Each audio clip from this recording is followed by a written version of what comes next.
Magandang araw sa inyo mga tol. Familiar ba kayo sa mga gantong klase ng tato? Yung may mga sulat Latin at saka mga imahe ng mga santo na kung tawagin ng iba ay tatong may agimat o anting-anting na naghahatid daw ng swerte at proteksyon sa mga taong may dala nito. Ngunit para sa tulad kong tattoo artist, isa lamang ito sa mga estilo ng tattoo na dapat nating ipagmalaki dahil ang ganitong estilo ay ilan lamang sa mga tattoo na orihinal sa Pilipinas. Ganun pa man ay halos wala itong pinagkaiba sa tatong sakyant ng mga Buddhist sa Thailand. At sa katunayan ay ganito rin ang ipinatato ng aking ex na si Angelina Jolie na siya rin namang ex ni Brad Pitt. Samahan niyo ako sa aking regular client na gusto ring magpatato ng ganitong klase. Kaya paring basok, iset up muna.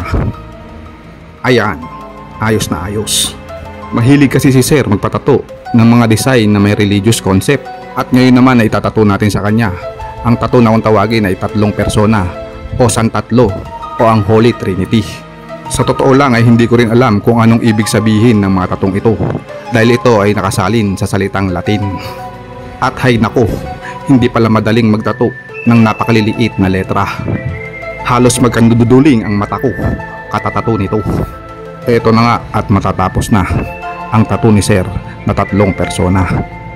Alam nyo mga tol, ano pa man ang ibig sabihin ng mga tatong ito at sa kung naniniwala man tayo o hindi, marapat lamang ay igalang natin ang paniniwala ng iba.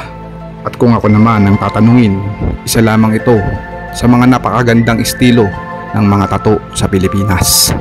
At ang tunay na agimat ay ang pananampalataya na nasa puso natin. Teka, ba't nga ba ganito ako magsalita? Salamat sa panonood. Kita-kita na lang ulit tayo sa susunod na video.